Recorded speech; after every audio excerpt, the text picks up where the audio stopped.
everyone. Tonight at Awana, we continued our study, Living by Grace, by looking at the example of the life of Paul. Now, Paul's testimony is powerful because what Paul did before he was a Christian is very different than what he did after he was saved. Paul's life is a great example of the kind of grace that God can show us. So let me read you one of the verses we read tonight, a passage out of Galatians chapter 1, and this is what Paul had to say about his life before Christ. It says, "For you have heard about my former way of life in Judaism. I intensely persecuted God's church and tried to destroy it.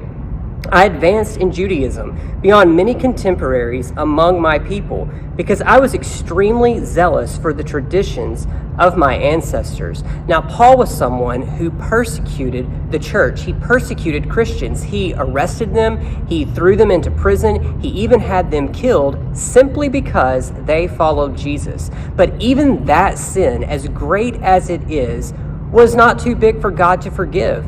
God loved Paul. God changed his life. God showed him grace and forgiveness, and he saved Paul. He made Paul an apostle, and Paul spent the rest of his life traveling around the world telling people about Jesus, planting churches all around the world, writing letters to them to encourage them and instruct them and help them in their walk with Christ. And we can look at the life of Paul and be encouraged that it does not matter what we do, God can still show grace to us.